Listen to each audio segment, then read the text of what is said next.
அன்பினர்களே, இலங்கையில் பரபரப்பு செய்திக்கு குறைந்த பாடில்லை.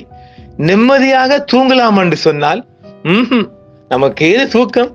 இலங்கையில் இன்று திங்கட்கிழமை கிட்டத்தட்ட தூக்க நேரம் கடந்து, நேரம் சொல்ல விரும்பலப்பா, தூக்க நேரம் கடந்து தூக்கத்துக்கு நெருங்கும் நேரத்தில் 10 மணி கடந்து ஒரு செய்தி ஒன்று இலங்கையின் மட்டக்களப்பு மாவட்டத்தின் காத்தாங்குடி எம்பி ஹிஸ்புல்லா அவர்கள், அல்ஹாஜ் ஹிஸ்புல்லா அவர்களை கருப்பன், நம்ம அப்படிதான் சொல்லலாம், கானா கருப்பு 11 கருப்பர்கள் ஏமாத்திருக்காங்க. எப்படி? அவர் சட்டபூர்வமாக $2 மில்லியன் தங்க டீலிங் ஒன்று செய்ய போயிருக்கிறார். அதுல இந்த கள்ளன்கள் அவருக்கு டாட்டா காட்ட பார்த்திருப்பார்கள்.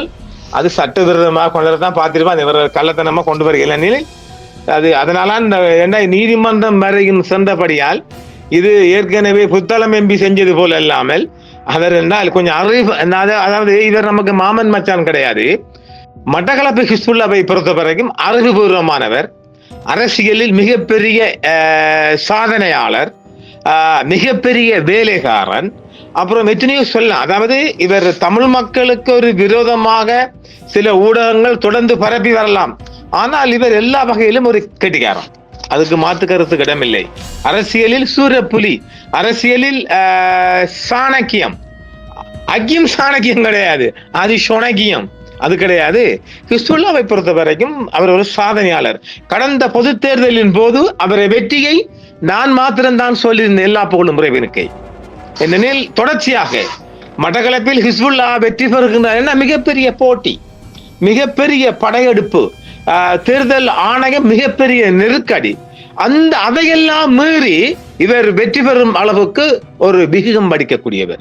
அடுத்தது காத்தாங்குடியில் மிகப்பெரிய செல்வாக்கு கொண்டவர். கிட்டத்தட்ட இவரை வீழ்த்த வேணும் என்று சொல்லி ஒரு என்ஜினியர் தொடர்ந்து பாடுபடுகின்றார். இப்ப அவர் இருந்த இடமே இல்லை. இதெல்லாம் அரசியலில் கண்ட சரித்திரங்கள். கிட்டத்தட்ட 3, அதாவது என்ன பொறுத்தவரை 90ஆம் ஆண்டு 25, அப்ப கிட்டத்தட்ட 3 தசாப்தம் சாதிக்க போகின்றார்.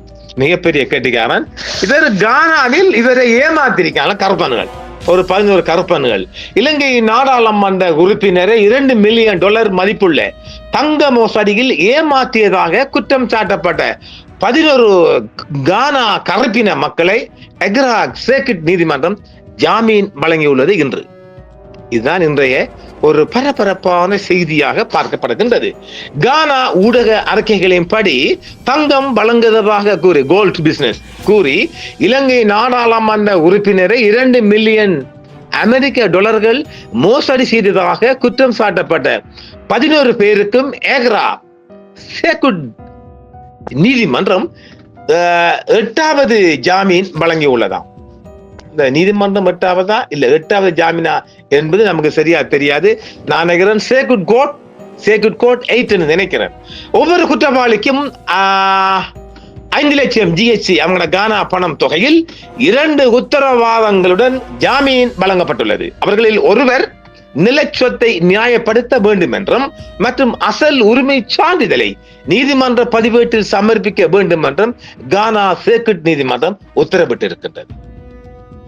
குற்றம் சாட்டப்பட்டவர்களின் பேரும் வழியா இருக்கு. அப்துல் ரபீப் ஆடம், எல்லாம் சோன கூட்டம் தான், அங்க கருப்பு சோனம். அல் ஹமுதி சலே, அகா அன்பி, ஒஸ்மான் சுலைமான், நீராஃபா துவான் துவாமேனா ராத்ரி, பென்ஸ்கால்ஸ் துவானாமனா, சன்ஃபோ முபாசிர், ஷல்லா மம்தூதி, அகமது இஸ்லா, உமார் ஹானமிடம் மற்றும் சாலிபு சுலைமான் குற்றம் செய்ய சதி செய்தல், பொய்யான பாசாங்கால் மோசடி செய்தல் மற்றும் மோசடி முயற்சி ஆகிய குற்றச்சாட்டுகள் இந்த 11 நாய்க்களை மீதும் குற்றம் சாட்டப்பட்டிருக்கின்றது. இதில் ஒரு வேடிக்கை என்னவென்றால், இவர் சட்டபூர்வமாக சென்றிருப்பதால் சட்டபூர்வமான நடவடிக்கை எடுக்கப்பட்டிருக்கிறது. நான் நினைக்கல ஹிஸ்புல்லாவிலிருந்து இவன் இந்த கருத நாய்க்களை தப்பாது என்று நினைக்கிறேன். பார்க்கலாம். அவரது குற்றச்சாட்டுகள் நீதிமன்றில் வாசிக்கப்பட்டன. ஆனால் மேலும் விசாரணைகள் நிலுவைகள் உள்ள நிலையில் மனுக்கள் மீது விசாரணை நடத்தப்படவில்லை என்றும் அவர்கள் நவம்பர் 20, 2022 அன்று மீண்டும் ஆஜராவார்கள் என்றும் எதிர்பார்க்கப்படுகிறது. உண்மைகளை முன்வைத்த காவல்துறை தலைமை ஆய்வாளர் ஜேக்கப் குபெல், புகார்தாரர்கள் தேசிய பாதுகாப்பு கவுன்சில் செயலகத்தின் அதிகாரிகள் என்று கூறினார். அப்ப அவங்க இந்த புகார், அதாவது உண்மைகளை முன்வைத்த காவல்துறை தலைமை ஆய்வாளர் ஜேக்கப் குபல் புகார் செஞ்சுக்கிறாங்க. சும்மா இல்ல, நேஷனல் செக்யூரிட்டி கவுன்சில் தான் அவங்க எல்லாம் அந்த ஆள் பாப்போம், அந்த ஆள் பாருங்க எங்க போயிருக்கேன், அந்த நாட்டு பாதுகாப்பு கவுன்சில் செக்ரட்டரி செகலியம் ஊடாகத்தான் கம்ப்ளைண்ட் பண்ணப்படுறது. அப்ப கரகாண்டலாம் அவராவது ஏமாறுவாராவது.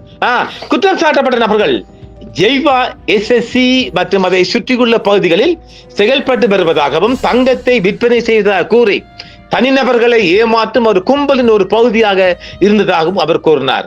இதுல நாம கொஞ்சம் விடயம் சொல்லணும் நல்லா செய்திக்குள்ள. ஏற்கனவே நான் பேர் சொல்ல மாட்டேன்ப்பா, ஏற்கனவே இந்த மாணிக்க வியாபாரம் ஜெம் பிசினஸ் என்ற போர்வைகளையும் மடகாஸ்கார் இந்த மாதிரி கானா ஆப்பிரிக்கா தேசங்கள்ல நிறைய நம்ம ஆளுங்க ஏமாந்திருக்காங்க. லட்சக்கணக்கா கோடிக்கணக்காக ஒன்று விட்டு போட்டு வந்திருக்கிறாங்க. அதாவது மரம் கொத்தி இருக்காருல்ல, அவரு எல்லா மரத்தையும் கொத்திட்டு வாழை மரத்துல கொண்டு குத்தி போட்டு நிற்பாரு, அந்த கூறு வெளியாகாது. நான் நினைக்கல என்ற ஹிஸ்புல்லா மிகப்பெரிய கெட்டிக்கார மனுஷன், அவரு இதுல கரகாணுவார், நாய்க்கலாயிட்டு வந்து மீட்டெடுப்பார் என்றால் அங்க இயங்குற இது சும்மா லேசுப்பாட்ட சாமான் இல்லையே.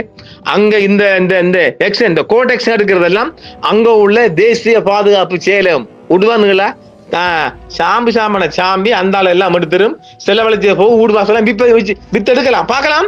நாம இதை தூட்டும் சொல்லுவோம், இதை பாட்டு சொல்லுவோம். 2023ஆம் ஆண்டில் சலையும் அவரது கூட்டாளிகளும் இலங்கை நாடாளுமன்ற உறுப்பினரான டாக்டர் முகமது ஹிஸ்புல்லாவிடம் தங்கத்தை, இது 2 வருஷம் முன் நடந்ததா, தங்கத்தை வழங்குவதாக கூறி $2 மில்லியன் அமெரிக்க மோசடி செய்ததாக விசாரணைகளில் தெரிய வந்துள்ளது. பணத்தை பெற்ற பிறகு அவர்கள் தங்கத்தை வழங்க தவறிவிட்டனர். தங்கம் வழங்குறதுல தங்கத்தை போல மோசடி சாமான் வழங்குறது. மேலும் பாதிக்கப்பட்ட பெருமான தொடர்பை, அதாவது ஹிஸ்புல்லாஹ் எல்லாம் பேசிக்கொண்டு இருந்துட்டு எல்லா டீலிங் பண்ணிட்டு பணத்தை வாங்கினா நோ கனெக்ஷன், அது போன் செத்து போயிடும்.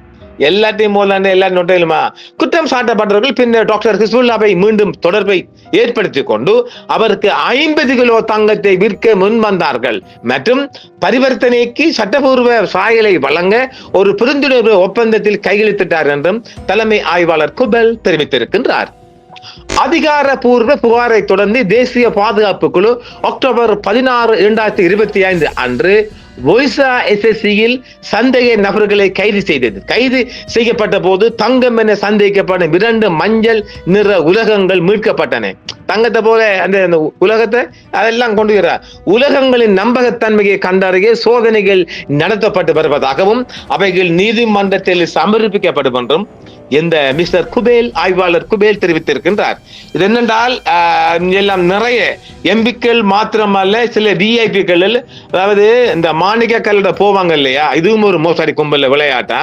அங்க இந்த கானா அந்த ஆப்பிரிக்க தேசங்கள் மடகாஸ்கர் எல்லாம் இருக்குல்ல, அவங்க அந்த ஹோட்டல்ல தங்குவாங்கல்ல, அங்க அந்த மாணிக்க கல்ல போல் அதாவது தங்குற, இப்ப நான் போறேன்ல, நல்லா புரிஞ்சு கொள்ளுங்க மக்கள், இது ஒரு சரியான ஏற்கனவே பெறப்பட்ட தகவல். இப்ப ஹிஸ்புல்லா பெறது ஏமாந்தது, நாம சொல்ல புறப்படையும் ஏமாறுறது. இப்ப நம்ம அவங்க ஸ்ரீலங்கா இருந்து மாணிக்கல்ல போவாங்க. இப்ப இலங்கையில இருந்து போற விஐபி அந்த ஹோட்டல்காரன் பிடிச்சிருவான். அந்த ஹோட்டல்காரனுக்கு தெரியும் தான் பாரு, அவன் 2 கீ இருக்கும், ஒரு கீயை கொடுத்துருவான். ஒரு கீயை கொடுத்தா இப்ப உங்களுக்கு நீங்க ரூம் போடுவீங்க, உங்களோட கீயை கொடுப்பீங்க, கீயை வாங்கிட்டு நாம சாப்பாடு அங்கிட்டு போவோம் இல்லை. ஆனா சரக்கு நம்ம ரூம்ல பெட்டியான இருக்கும், அதை மிகவும் துல்லியமான முறையில அந்த கீயை கொண்டு போய் அந்த கள்ளத்தனமா திறந்து அந்த சாமான அமைக்கிடுவான். எங்க அது நிறைய பேர் இப்படி ஏமாத்திக்கிறாங்க. நான் அறிய மிக அதிகமாக இந்த மாணிக்கங்கள் ஜெம் பிசினஸ் மூலமாக ஆப்பிரிக்க தேசம் முழுவதும் ஏமாந்த ஜெம்மங்கள் மிக அதிகமாக இருக்கின்றார்கள். அதுல இது ஒன்றுதான் ஹிஸ்புல்லா மட்டும்தான் சட்டபூர்வமாக டீல் பண்றார். அப்ப கரை காணலாம். அப்ப இவங்க போலீஸுக்கு எல்லாம் போனாங்கண்டா இவங்க கொண்டு வந்த அதான் அதே மாதிரி கல் இருக்கும், அங்கேயும் இருக்குது விளக்க. அதே மாதிரி அந்த களவெடுத்த கல்லுக்கு பதிலாக அதே மாதிரி கல்லும் இருக்கும், போலி கல்லுகள் 5 பெருமதி இல்லாம போகும். இப்படி ஏராளமாக ஏமாந்த ஜந்துக்கள் மிக அதிகமாக நம்ம ஆளுங்க இருக்கிறாங்க. அவங்கள நான் சுட்டி காட்ட விரும்பல. ஏமாந்து நஷ்டப்பட்டுக்கிட்டு அது வாரதும் அப்படி போகும், அப்படிதானுங்க பணம் எல்லாம். ஆனால் ஹிஸ்புல்லா கிட்ட மட்டும் அந்த பாஜா பலிக்கலன்னு நினைக்கிறேன். பார்ப்போம் எவ்வளவு தூரம் கரை காண போகின்றார், எவ்வளவு அடிக்கடி காண போக வேண்டி வரும் என்றால் அங்க உள்ள பெரிய இவர் இந்த ஹிஸ்புல்லா OIS கண்ட்ரிகள்ல மெம்பர் இருக்கார். அதாவது 53 இந்த கண்ட்ரிகள் இந்த அரபு தேசங்கள், அதாவது இந்த 57 முஸ்லிம் நாடுகள் இருக்கு இல்லையா, என்னது ஆர்கனைசேஷன் ஆஃப் இஸ்லாமிக் கோஆபரேஷன், அது ஓஎஸ் கண்ட்ரி என்ன ஷோர்ட்டா சொல்லுவோம். அதுல ஹிஸ்புல்லா ஒரு மெம்பர் மட்டுமல்ல, அந்த நாடுகளில் உள்ள மிகப்பெரிய நெருக்கம் இருக்கிறார். இதை நாம ஏன் சொல்றோம் என்றால், ஹிஸ்புல்லா லேசுப்பட்ட ஆளும் கிடையாது, அதாவது இதை லேசா விடக்கூடிய ஆளும் அல்ல என்பதற்காக தான் சொல்ல வரேன். அப்ப அவர் மிகப்பெரிய அழுத்தம் கொடுப்பார். உதாரணமாக இந்த கானா நாடுகளுக்கு உதவி செய்யற இந்த 57 நாட்டுக்குள்ள இருந்த சவுதி, குவைத் இப்படி இருக்குல்ல, அந்த நாடுகள் மூலம் ஒரு பிரஷர் கொடுத்திருப்பார். இதை கேட்டு சிரிக்கட்டும் அல்ல எனக்கு திட்டட்டும். அந்த நாடுகள் மூலமாக இவர் ஒரு அழுத்தம் கொடுத்திருப்பார். இது எந்தப்பா இதை சீக்கிரம் முடிச்சு கொடுத்துரு. அந்த வகையில தான் இப்ப அந்த நாட்டை கானா நாட்டுற தேசிய பாதுகாப்பு கவுன்சில், அந்த நாடு உடனே அது எக்ஷன் எடுக்கும். அது எக்ஷன் எடுக்குமானால் நிச்சயமாக இதுக்கு ஒரு கரை காணக்கூடிய அளவுக்கு பார்க்கலாம். எனவே ஹிஸ்புல்லா இந்த விடயத்தில் நான் நினைக்கவில்லை தோற்று போக மாட்டார், ஜெயிக்க வாய்ப்பு இருக்கின்றது. ஏனாலும் சட்டபூர்வமாக இவர் 2 மில்லியன் பணம் கிட்டத்தட்ட ஒரு 50-60 கோடி பார்க்கலாமா நம்ம ஊர் காசுல இல்ல. இப்போதைய ரேட்டின் படி பார்க்க போனால் கிட்டத்தட்ட ஒரு 70 கோடிக்கு பார்க்கலாம். இந்த நம்ம நாணயம் இந்த 2 மில்லியனா அது பாப்பா குறையும் நீங்க பாத்துக்கணும், என்கிட்ட கேட்டு வந்துடுறாங்க, நான் தரப்போறேன். எனவே மிகப்பெரிய ஒரு மோசடி ஒன்றை கானா நாட்டை செய்திருக்கின்றார்கள்.